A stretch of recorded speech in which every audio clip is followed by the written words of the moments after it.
Hello, and welcome to Season 2 of the Empowered Learning Podcast. I am your host, Andy Bennett. What if your business brought you true freedom, not just more stress? Today's guest, Greg Russell, is a seasoned entrepreneur, digital marketing expert, and the mind behind Seven Figure Path. He knows exactly what it takes to turn your vision into a thriving, scalable business without burning out in the process.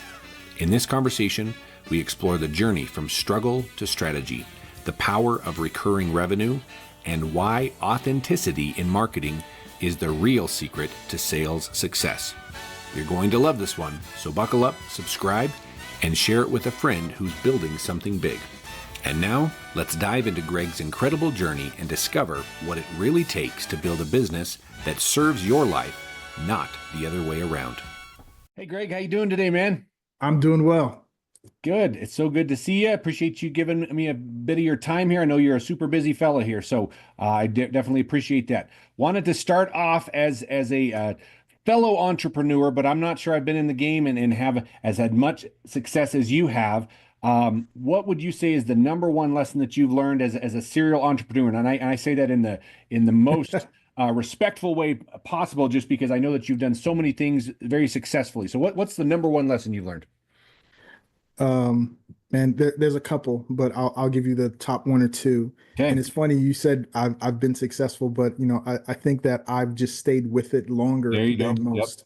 Yep. Right. I started very young. I knew that as an entrepreneur, I knew very young that I wanted to work for myself. Mm-hmm. And so part of that is just knowing what you want.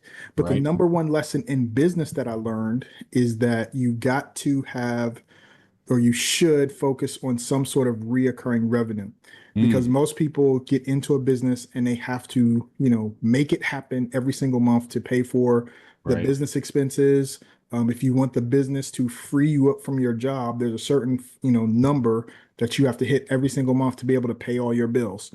Right. And if you can set up your business on reoccurring revenue where it doesn't take a lot of energy, effort, Mm-hmm. time, or money to Mm-hmm. generate that money every single month, then that can give you a level of freedom that most people are actually wanting from their business. Because if you read The E-Myth by Michael Gerber, you don't want to basically have your own job, like create your own job. And a lot of people who Mm-hmm. become entrepreneurs end up creating their own job and don't create the actual freedom that they Right. want, because they kind of swung and a miss. They miss what they Mm-hmm. really, really wanted. And even though now they're working for themselves and they are their own business, they don't have the time freedom that they looking for. Right. So I think that number one lesson is reoccurring revenue to give you the time freedom you seek.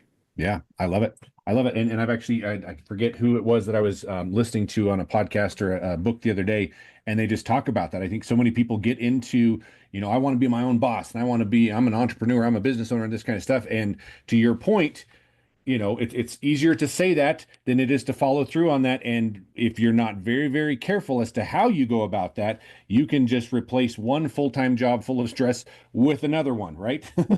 With your own, yeah. Exactly right. Exactly right. Very good. Well, awesome. I appreciate you sharing that. So now that we've gotten some wisdom from you, tell us a little bit about yourself. Where's your background? Where are you from? Kind of what led you to this path? Tell us a little bit about Greg Russell. Well, my name is Greg Russell, and I've been affectionately called the Tech Jedi by my clients. And Mhm. I started very young. This whole thing kind of started with me wanting to help my mom Okay. program her watch, because she went from an analog watch where she was wind up, and then she Uh-huh. got a digital watch, and she asked me to help her program the watch because she struggled. Right. And then from there, it turned into help program the VCR. And Okay. later on, and as a child, my uncles and aunts got a video camera, and then they started giving it to me for me to record Christmases and Got it. times. Yep. And so and at a very young age, preteen, my grandmother and mother invested in a computer. This Okay. is back in the 80s, Uh-huh. mid 80s, and they bought one of the first Mac Apple computers that came out. And so I've been ingrained in technology at a young age. And Mhm. even though they bought it, I was the one who really opened up Right. to it and started using it and learned it. And Mhm. so from a very young age, I've been just involved in technology. And as a young adult, wanted to have my own business.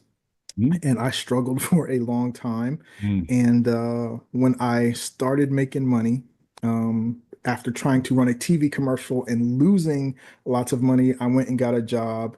And I was working at a place called Kinko's, which no longer exists. right, right. Um, it was FedEx office before FedEx bought them out. But Kinko's used to rent a small space in their stores to FedEx, and then turned around. They bought them out. But the Right. point of that is that I got started. I lost. I finally started making some money, and I lost it. It was a real difficult time, and the Mm, people there helped me to see that maybe I could. They basically pointed me to the internet, say, "Hey, maybe you can get some success mm, there." And so I hmm. reached out to some people, and they got me in touch with a guy who uh, helped me to get going on the internet. At Okay. that time, I had already learned to build my own website. So I built my first website in 1996. I Okay. bought a book and I learned how to do it. And we didn't start making any real money until 1998. So it was like Okay. a 2 year struggle from the time I learned how to build a website and go online to actually generate some income.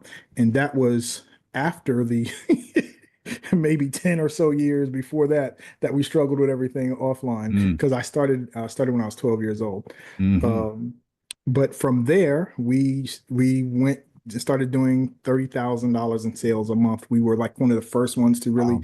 get our website ranked high in the search engines. And at the time, it was pre-Google. It was Lycos and InfoSeek that we were ranked on. And Hmm. at the time, a guy who was just getting started with his search engine optimization business, he gave us a guarantee. He said, "I can guarantee you $30,000 a month in sales." And we had didn't have any money. We had lost all this money doing all this other stuff. Hmm. But we took him up on it. We worked real hard, found the money, borrowed the money from grandma, Mm, chipped in. Everybody chipped in, and right.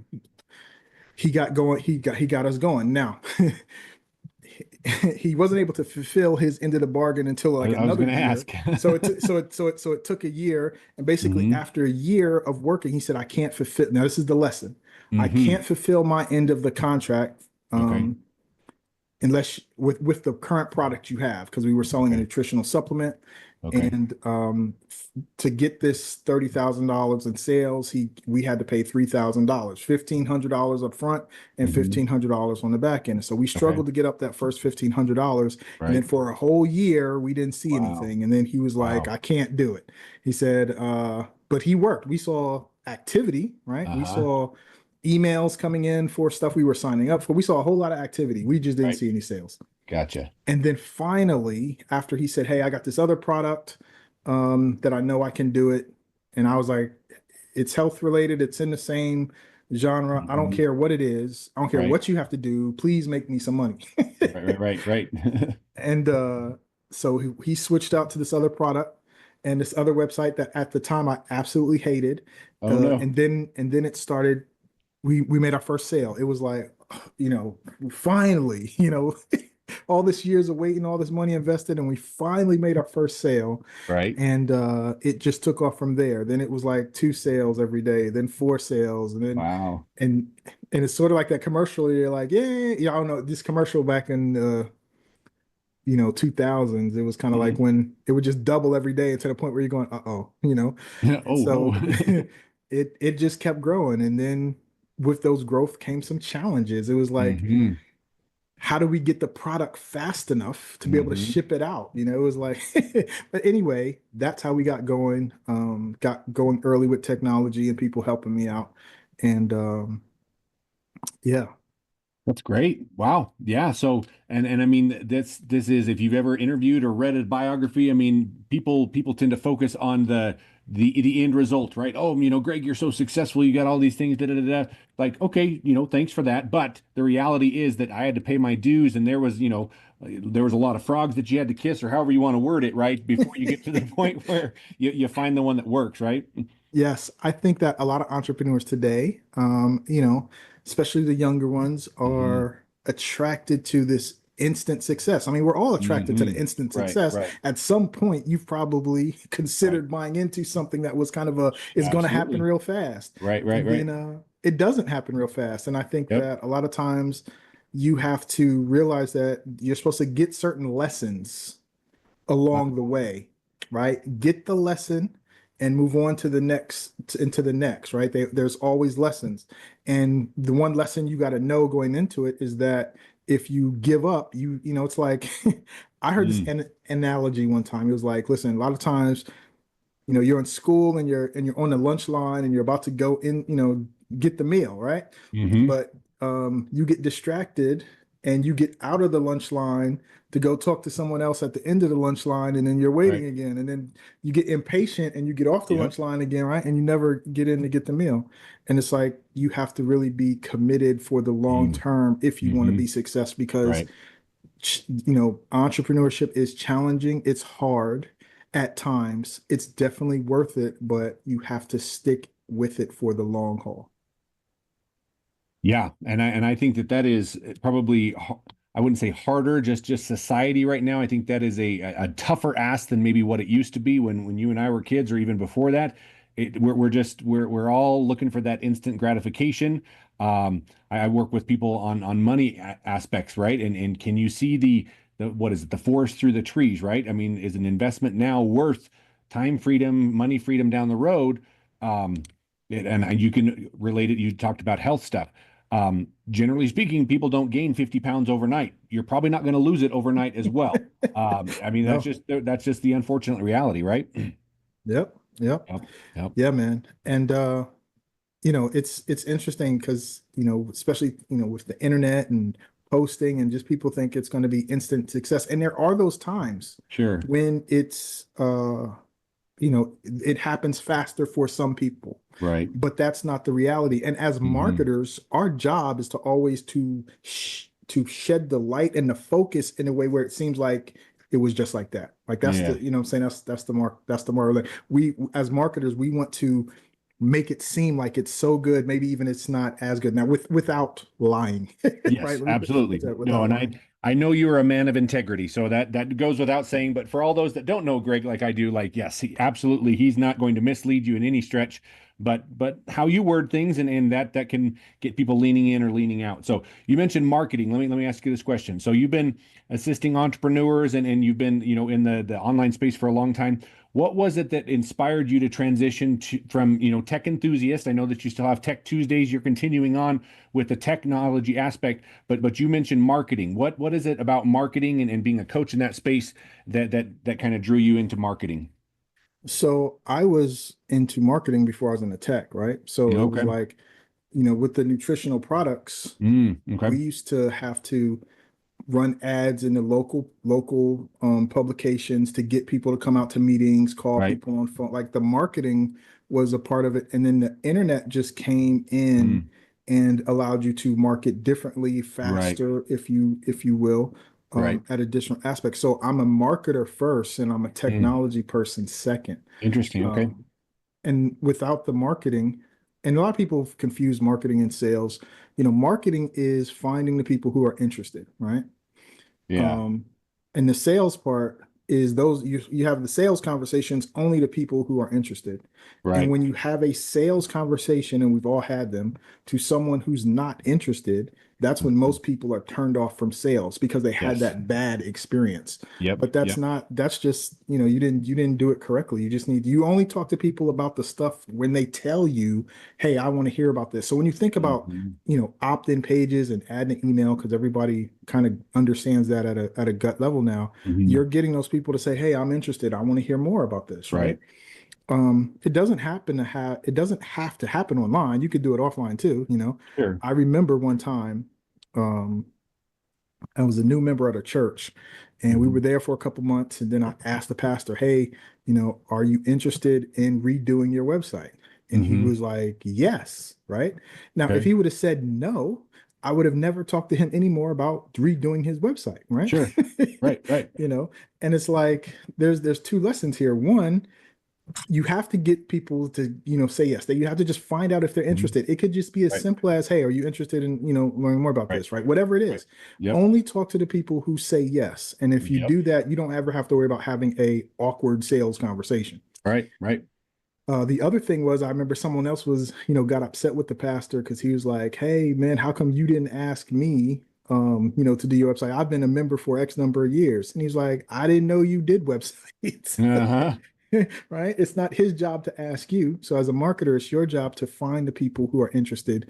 And you do that by asking a simple question. Hey, well, get the yes first. There you go. Get the yes Right. first. So it sounded like there was a second one. So first we find the parties, we get the yes first, and then at the back end of that, and I've actually heard it said, and you'd probably agree with this, that if marketing does their job, sales is like it's just kind of, they're already bought in, they already understand. I mean, you could talk about objections. We don't need to make it into a super salesy thing, but if they've done a good job of marketing this and presenting this in a truthful but in intriguing way, then sales is a pretty easier job. Would you agree with that? Yes. And you have to understand where it comes from because back in the days, companies would have a marketing department and they would have a Mhm. sales department. Right, And the right, marketing department's job was to get people for the sales department to talk to. Now, whether that's, hey, right. here's the phone numbers of 7 people you should call who said they're interested in Hmm. refrigerators or whatever it have you, Right, right. you had these two different departments. And then, people got more intelligent and try to streamline this. Like, well, what if we did marketing in a way Hmm. where at the end of the marketing, the individual would just buy, like you wouldn't have to have a sales conversation. Right, right. And Yeah. that's what a lot of internet marketers try to do. They try to Hmm. market in a way where a sales call or presentation is not necessary. Hmm. Easier And said than done. Would you agree? yes, yes, Yeah. it takes some skill to do that.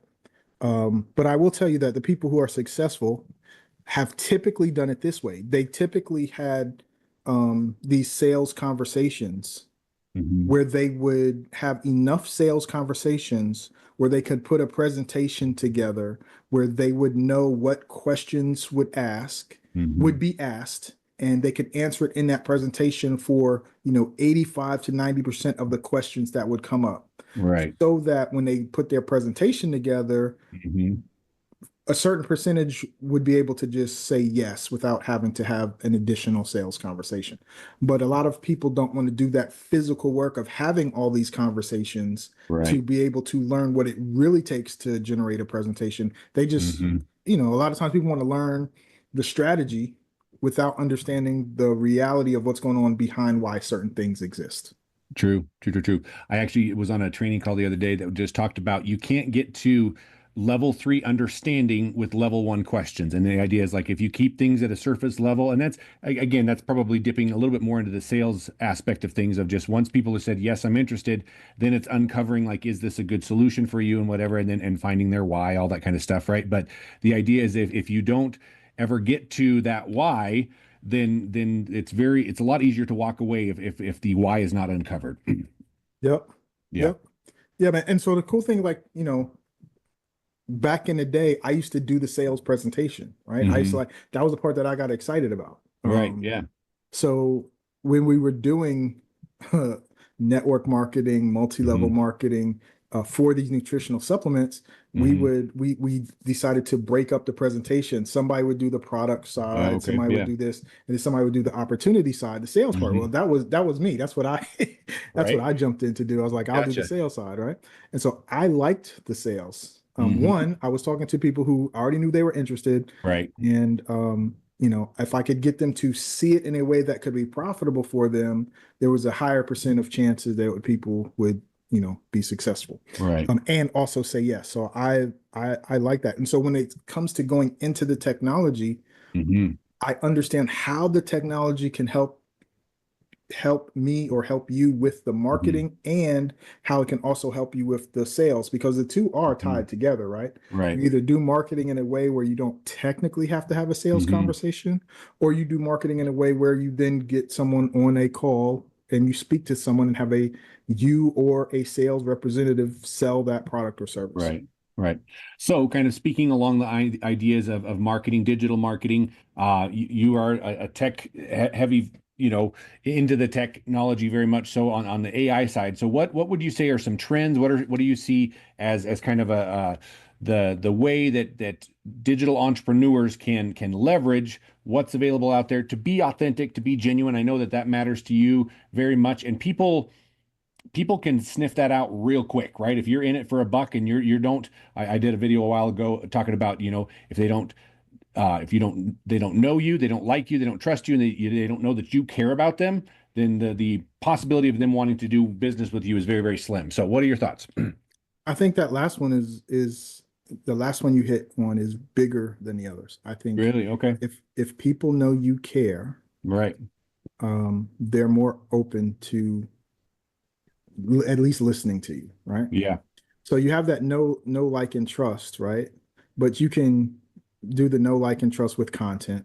But the Hmm. caring part, you gotta Yeah. you gotta kind of have to do the dance Right. to show that you care. Yeah. Um, Can't fake that one, can you? nope, nope. And I have some ideas for the know, like, and trust. I think the trust is bigger than the know and the like. And if you can get someone to trust you, that's faster. That's like faster, right? Hmm. Hmm. And typically, how you can get people to trust you is to teach them something. So if you can Hmm. educate them in a way, you can give them something that Right. educates them, that helps them, they're more likely to trust you. So I think Yeah. if you take care of one and two, three and four take Right. care of themselves. Yeah, right. I mean, it's almost kind of in opposite order, right? I mean, Yes. say one, two, maybe three, four, probably interchangeable, but something to the effect of at that point, like, and I think, I don't know, this is just my own personal opinion at this point, but living in a digital world at this point, real authentic connection, people reaching out to you with genuine care and concern and remembering things about you, that's going to your point, that cuts through so much other things, right? Okay, let's start with the fact that I do care about you. Okay, then I trust you as a person, and I think these are kind of inexplicably connected at this point. And then, like, okay, does he know his stuff? Then we can work by this. And really, like, to your point, like, I may not even like you as a person, but if I know that you care about me, you trust me, and you know what you're talking about, we don't have to be best friends to be able to work together. But again, Yeah. the best And case scenario is all four. Yeah. that care doesn't necessarily have to be about you. It could be about the same thing that Hmm. you guys both care about, like, who's the enemy, right? And so Hmm. if if politics in general is the Yeah. Right. enemy, Right. Right. and like, this is how you can have the lifestyle regardless of which side you on, and you don't have to worry about the politics, and like whatever the enemy is, the common Yeah. Right. enemy, if you can show your care about that and they Hmm. align with, that's their same care, that care does not Right. necessarily have to be about you, but it has to be about the things you also care about. Sure. Sure. Similar values and stuff like that. Yeah. There you go. Absolutely. Yep. Love it. Love it. Love it. Very good. You have, and again, I mentioned at the beginning that you're kind of this serial entrepreneur. There's just lots of things that you're doing at this point. I want to give you a chance to kind of talk about the seven-figure path. I'm signed up as a participant that in the next little bit here, but you've got Ask Greg Russell. You've got Tech Tuesdays. You just have so many awesome things going on. I can't keep up with all of the cool stuff that you got going on. So let me just give you a chance to kind of share a little bit about those, because every time that I've tuned into your content, it's always very well done, very thought out. You do a really, really good job at that. So I'll give you kind of the floor to kind of share some fun stuff you're working on. Thank you, man. I appreciate that. Listen, man, I would like to invite, you, and invite anyone who is tuning in to our next virtual event. It is the Seven Figure Path, and we give you guys a path how to get to a seven-figure business, by sharing with you strategies and how to use virtual events as the main way to build an audience and get connected with the right people, where you can show your skill set, you can show how you care, and you can build a foundation very quickly to generate revenue for your higher ticket programs and your low ticket programs at the same time. And there hasn't been anything else out there like this. I've worked for lots of coaches in the consulting and coaching space over the years, and I've built out their technology back end. I got to see so much things on the back end that I know what really works and what doesn't work so well, Right, right, right, right. and give you a inside look of what can really work, so you can see it for yourself. I am the author of Virtual Events Made Easy, and you can grab this on Amazon if you would like. And it's basically how to plan, promote, and profit from live virtual events from 10 to 100,000 attendees. And in the seven figure path, we usually have a small, intimate group, usually less than 30. And we show them the actual path, the actual Mm, things they need to generate a seven figure business without burning themselves out, without killing mm, themselves trying to do all the things that Right. entrepreneurs and internet gurus are telling you have to do, Right. um, and without burning out. So I would love to spend some time with you guys, and you can join me at sevenfigurepath.com/guest, because you're going to get a free guest pass from Andy, by going there and joining. So I hope you guys would take me up on that. I invite you to do so, and this way we can share a lot more and go into a lot more details, and answer all your questions when it comes to building a seven-figure information business in today's time and age with all the drama that's going on online. Right. I love it. So, space wise, I know that you have one coming up in April. Is there still space in that one? I can put you at the front of the line as far as getting your podcast episode out if there's still room. If not, I'm not sure if this is something that you do often. What do you think on this? Do we want to try to get this out so people can get into this one in April of 25? Yes, Okay. yes. And if you're watching this after April of 25, you can still register and attend the next one that will be scheduled at soon as we finish that one. So, 21, but if 22, correct? yes, April Okay. 21st and 22nd. Very good. Well, and I mean, we didn't really talk about this, but I think everyone would agree with this. It's one of those things like, um, if I said, "Hey, this is really cool, you should do it," but I'm not really, doing it myself, then it kind of takes a little bit out of the testimony there. I am bought in, and I cannot wait for this event. Greg and I have known each other for a while, but this is the first event like this that I'm going to be able to go on. I think I was on his Tech Tuesday podcast a while ago. So, anyways, so super excited about that. Guaranteed that you will find a lot of value, and Greg will take really, really good care of you. So check that out if you're at all interested.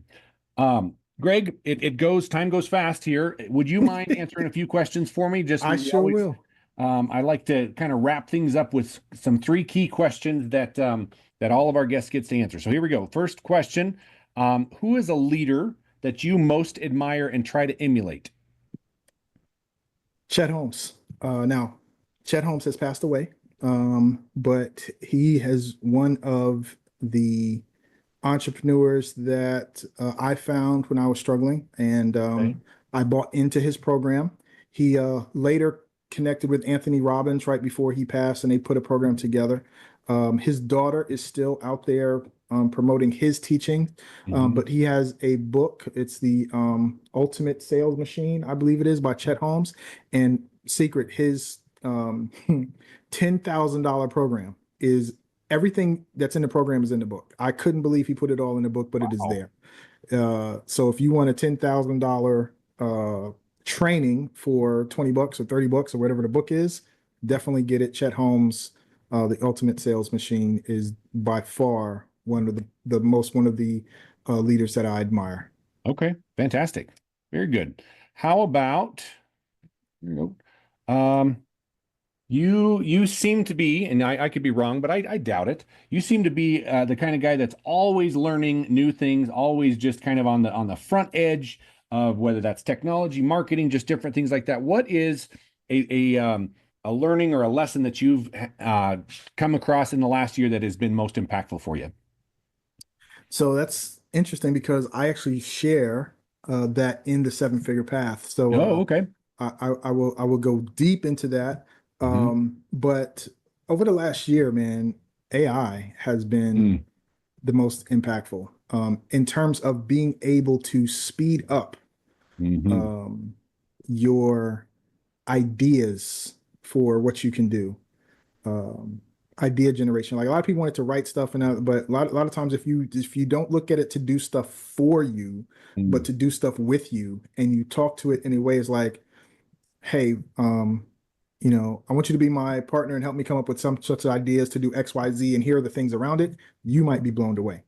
Yeah. Um, so I think AI is definitely, when it comes to speeding up the things you can do with your business, taking some of the the weight off. Even coming up with ideas like, hey, I got this idea. Hmm. What are some what are some cool domain names? Like it just speeds up. It just speeds it up so much faster. And I think that again, a lot of people are just scratching the surface of what it can really do. And so I've been spending time really going deep, a little bit deeper than the average person, the average entrepreneur, in what AI can do Right. And so I'm excited about the future of it, but right now AI is the most impactful thing going on right now. Absolutely. I completely agree. I have to laugh at this one of the partner with or leverage it. My wife gives me crap about like I talked about ChatGPT kind of like it's a person, like, oh, I asked ChatGPT this and this and anyways, I mean, you don't have to get weird or whatever, like that movie Her, right? We're not in that level type thing, but it is crazy when you start, like you said, leveraging it and partnering with that to just speed things up and get ideas. And I Yeah, completely agree. And I think to your point, we are literally scratching the surface on how this is going to impact just how we operate, but especially as entrepreneurs and business owners that we are already stretched thin. Why not work smarter, not harder? I think this is the ultimate work smarter, not harder tool. I agree. Yep, love it. All right, last question for you, my friend. How would you empower learning for future generations, whether that's kids, grandkids, just the youth of today? How would you empower learning for future generations? That's a good question. And the truth is, I don't know if I really have an answer for that. I think that because when I think about, like for me, when I was young and my grandma and my mom got the computer, that Mhm. changed trajectory for me because I was Right. able to work with technology, right? Hmm. And something simple like in high school, we had a typing class, Right. and I never would have thought that learning how to type would be so impactful, but Mm. being able to type on a keyboard with the computers really helped me speed up things compared to those who didn't know how Sure. to type. Right. Um, but at the same time, when I think about that now, like so many things we type now on this thing that's not really you know what I'm saying, and they just Yeah. using your Yeah. thumbs, right? Yep. Exactly. And so how much that is, and so many people are using these mobile devices now more than the Mhm. desktop. So how Right. valuable is typing to that future generation? And I think Sure. that the challenges that they're going to face, Mm. we can't even fathom the challenges that they're going to face. I And so completely agree. when it comes Yep. to learning, check this out. You know, I'm thinking as a Generation X that the information comes so fast, you can't absorb it all. And I'm trying to catch as much of it as I can. Mhm. And the younger generation aren't worried about catching because there's just going to be too much of it. So I Yep. think about how I'm in a program, and they have a WhatsApp channel, Hmm. and Right. I'm talking about 24/7. People Hmm. asking questions, answering the stuff, and like 24/7. It's Hmm. always going on. Right. Different people in different countries, different time Hmm. zone. It's always going on.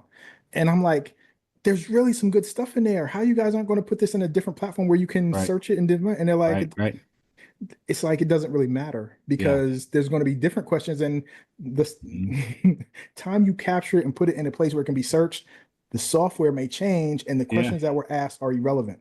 So I think that when it Yep. comes to how would I empower learning for future generation, I have no clue. The information travels so fast Right. that it's hard for me to grasp with the way I've learned to learn Right. how to anticipate what the future generations are going to even have to deal with because Yeah.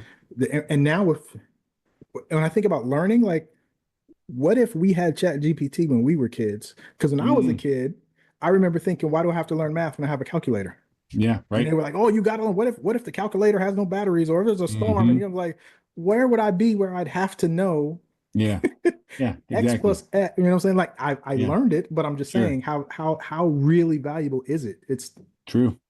Yep. and now with AI and information, I don't know, man. That's a good question. I know that's not the answer you were probably looking Yeah, for. no, it's good. It's very true.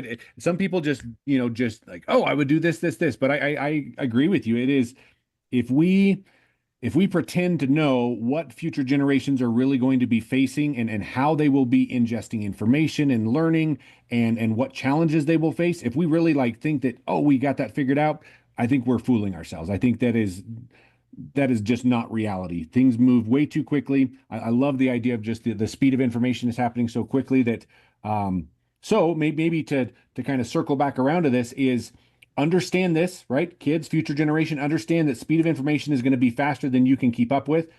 Be okay with that. Stay plugged in, lean into that rather than out of it, and just be constantly learning, right? Just adopt this mindset of be a lifelong learner, and know that don't maybe don't hold on to your truths until the point where they are really no longer truths, right? Just hold on Yep, loosely, yep. right? I got one. I got one. Okay. So to picking up what you said about the being a lifelong learner, I also think that you should learn deep into the one thing you're in, because the Oh, information okay. is coming. You Yeah, I can, love it. and it's coming so fast, you can go deep into the thing. So Yeah. for example, for me, it's websites and digital marketing technology. Like I can go really deep in there. Mhm. Over the years, I've done websites for real estate investors, and I've done them for all across the country. I have real Mhm. estate investor friends all across the country, and they all be like, Greg, why don't you get into real estate? You do really good. And it's like, yeah, I maybe, but I'm interested in my thing, and this is what I'm Mhm. going deep in. And so Mhm. I'm not getting off my lunch line to go learn real Right. estate, because That's I'm very on the true. lunch line for the digital marketing, right? And so I Mhm. think because you're going to be able to get access to information so fast, you can go deep into the things that you're in, and only decide to get out of that lunch line or change things if you're really sure that's what you need to do. Otherwise, Yep. stay in it. Here we go. I got one for you. Shiny object Object syndrome. syndrome. Avoid it at all costs. I am a recovering shiny object. I guess SOS. That'd be better, right? Yeah, Can't SOS. I think. like it. Shiny SOS. object syndrome, right? Because I love this. If you go deep, you can separate yourselves out from the pack. You don't need to know everything about everything. Know the one thing that you do really, really well, and get to be an expert about that, and people will come flocking to you. Yes, I yes. love it. I love And it. I'm really good at the digital marketing and virtual events. I wrote the There we book on go. Absolutely. Literally wrote the book on it. So it. definitely check that out. Coming up here in April, I'll put the website in that. Again, it's sevenfigurepath.com/guest. And I will see you there in a couple weeks. Greg, thank you so much for your time. This has been phenomenal. I've been looking forward to this all week, man. Thank you so much. It was a pleasure, and anytime. Awesome. Very good. Have a great day. Take care, everybody. We hope you enjoyed Greg's powerful message. His story is a reminder that success is about more than just hustle. It's about alignment, systems, and showing up with heart. If this episode spoke to you and you're ready to scale your business the smart way, don't miss Greg's upcoming 7-Figure Path virtual event happening April 21 and 22. You can attend for free as his guest. Just head to sevenfigurepath.com/guest to claim your spot. As always, be sure to subscribe, leave a review, and share this episode with someone chasing purpose and profit. Until next time, keep learning, keep growing, and keep leading with intention.